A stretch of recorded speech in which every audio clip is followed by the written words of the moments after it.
Poison Ivy, issue 23. Yeah, G. Willow Wilson writing with Henning on the art. Take it away, Matt. yeah. So Hanning's been a villain a couple times, and so their art style is pretty good. Not quite Takara, but it fits in with what Wilson's trying to do. Plays with a lot of the chaos that's going on in the swamp. So a lot of the layouts are these multiple panel. Nothing's that kind of a straight angle. So even if it splits it into, like four lines, they're always at kind of an off angle.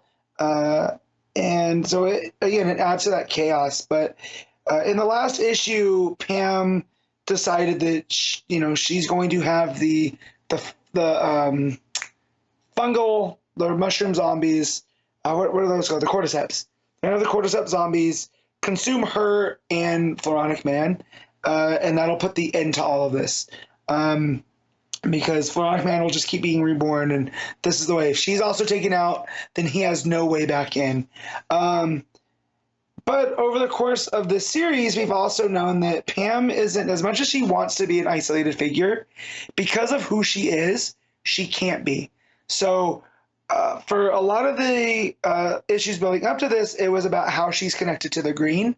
And this is almost as a response of, well, it's not just the green she's connected to. The life that she's led in Gotham has also created this network, in that when push comes to shove and she needs help, even her subconscious will try to get those people. And so the cordyceps zombies are starting to make a push towards Croc and Grundy and Janet, and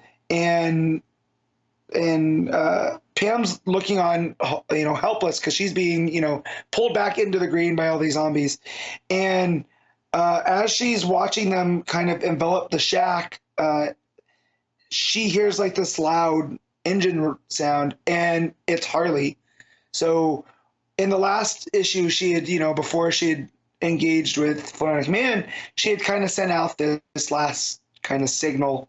And Harley, heard it because they're that connected. So she comes in and she starts swatting these things with her giant mallet, and she's in a monster truck, and it's all a lot of fun. And Janet tries to wave her over as like, hey, we need help too. And Harley's like, well, you'll have your turn. I'm here for Pam. And Croc lets Janet know. She's like, look, it's not personal, but Harley and Pam have a connection unlike anybody else. Of course she was going to come for her. Grundy keeps the zombies out for now, but he's slowly going through his week. So on this one, he's talking how he grew worse on Friday. And there's a lot of fun back and forth between Grundy and Croc. Like, it feels like there's a genuine friendship building between the two. So Harley fights her way through. She gets to Pam, and Pam's like, hey, you got to let me do this. I got to sacrifice myself. I know it's tough.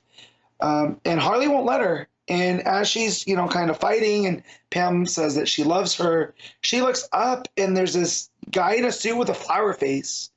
And about 10 issues ago, Pam had tried to get into that Undine company and had found out that the CEO, through one of his experiments, had gotten in touch with the Green. And he experiences it in different ways. So he shows up and is telling Pam, like, hey, I tried to tell you that your understanding was kind of black and white, that there's shades to all of this, that it doesn't have to be you or Woodrue. You can not share the power, but you can spread it out amongst you guys, and you won't have that issue. And so he tells Harley to keep a safe distance, that he's here to help. And he tells Harley, why don't you go help the people in the shack? So she heads in there, she talks to Janet, and she's like, oh, I should have known, because you guys have that connection, but what does that mean for us as well? And Harley goes, wait, what do you mean us? So it's kind of the first chance that Harley's finding out that Pam and Janet kind of had a thing while they were on the road. But Harley is like, whatever we have, we're stronger than this. We'll figure it all out. And they head out to go save Pam altogether. So Croc, Grundy, Harley, and Janet. And as Undine's trying to get control of Floronic Man and all the zombies, he starts to get shaky and says that he can't hold. And wouldn't you know, who comes in and, you know, at the last second, when a hero's needed, it's not Batman, it's Jason Todd. Red Hood shows up because when Harley got that same signal, Batman also had felt something, because if you think back to the origin of Ivy, you know, he was constantly thwarting her and telling her, like, you don't have to do things this way. So they're also kind of forever connected, not in the way that Harley and her are, but it's more of that adversarial thing. And so Batman couldn't go because that he can't handle this type of stuff being Batman. So he sent Jason, and that he did synthesize an antidote for Pam and the zombies. And it's being fed into the water supply. So it'll essentially stop new zombies from spreading.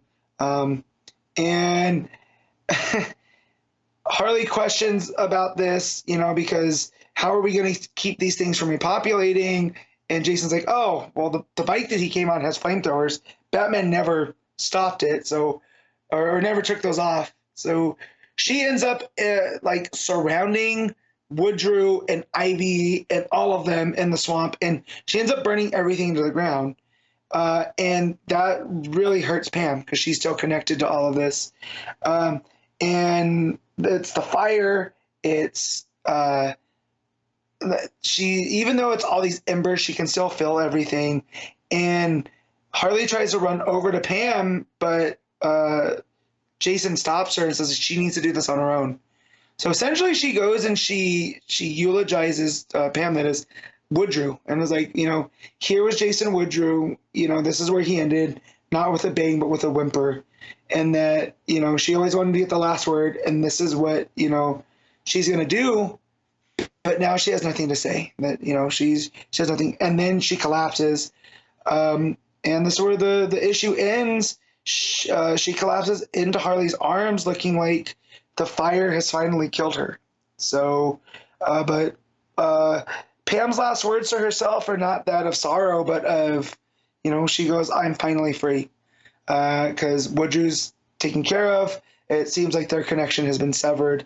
And knowing that this is not the last, you know, issue or close to it, it's still getting solicited, I'm wondering if this burning of the swamp and of all of the zombies and Woodrue and all this is almost going to have a, you know, a rebirthing for Pam. Because I know certain plant life, like redwood trees, they can only reproduce through fire, right? So these big, thick trunks, and they soak up all of this water through fog. And so when a forest fire goes through, that's when they're able to send out their seeds and be reborn and keep that population going. So I'm almost wondering if, like the plant life that she's inspired from, this burning down of her connection to Woodrue is going to birth a new Pam, and we'll be off from there, because all of her friends are there. She's surrounded by all the people she really cares about, even though Batman's not there, but Jason's there. And yeah, so a pretty solid issue. Art's not, like, it's good, but again, it's not Takara. And as we get away from the chaos, more hating, more, you know, everything starts to become more uniform. So the panels start to get more even, and there's less of those wonky angles. So storytelling wise and layouts, it's pretty good. But yeah, a really, really emotionally impactful issue, and I'll give it an 8.5.